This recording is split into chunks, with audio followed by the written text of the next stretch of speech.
Hello ladies and gentlemen, welcome back to the backstory. If you're new here, kindly hit that subscribe button and the notification bell down below so that you can be notified whenever we post a new video. Now ladies and gentlemen, something happened yesterday in Kirinyaga County where police officers who had gone to arrest a criminal were barred by residents of Kirinyaga County from executing their duty. I think it's something that circulated and it went viral yesterday. But one thing that we need to understand that this is now becoming very common in Kenya. Now today, in Nakuru County, a similar thing has happened where police officers who are going to arrest someone have been barred by irate members of the public from arresting them. I don't know if it's a criminal, because Kenyans feel that whatever is happening right now, they cannot differentiate between abduction and arrest. So I want us to watch the video, but in the meantime you can share the video as much as possible so that it can reach so many people as possible.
Now, ladies and gentlemen, just as I've said, since the issue of abduction cropped in Kenya, Kenyans have been murmuring, they've been raising issues, they've been talking about this to a point whereby we've reached a point whereby I think we are courting anarchy in the country.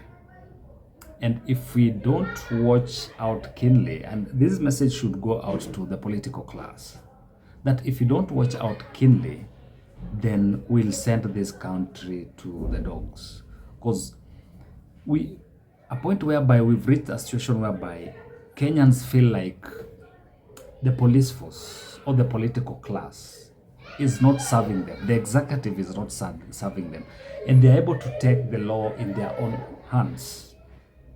Remember, these issues of barring police officers from executing or doing their job have not occurred in the past. They just started just recently when Kenyans felt that the rate of abductions had gone high.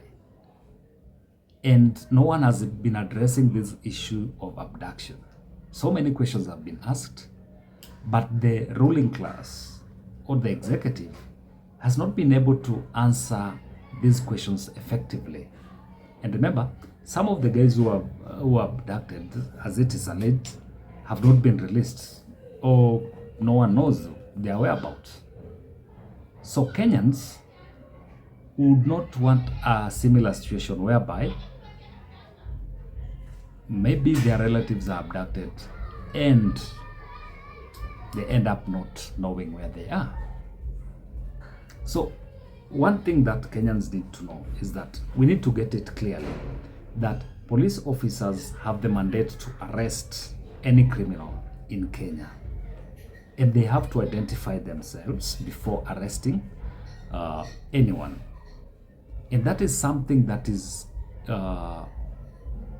clearly defined in the Constitution. And Kenyans should also know that it is an offense in Kenya to obstruct a police officer from executing their duties. And it is an offense to willfully obstruct a police officer to execute their duty. And the penalty is very heavy. It's a fine of up to 1 million shillings or imprisonment for up to 10 years for And some of the areas that I highlighted are that obstructing a police officer can include: 1, using physical force, or threatening the officer, or lying or giving false information, refusing to cooperate in removing an obstruction, warning a person who has committed a crime so that they can escape. But some of the arguments that can be made in defense of obstructing a police officer includes, and this goes to the police officer, and I think they know about, that the officer, if the officer is acting outside their duty, the officer used excessive force, or there was an assault.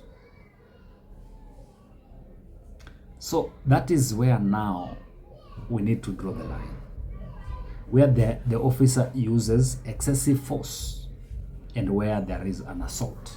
So if there is excessive force used, like in cases where there are abductions, or there is an assault where someone is knocked by police officers in the process, that is where arguments can be made in defense of obstruction of police officers.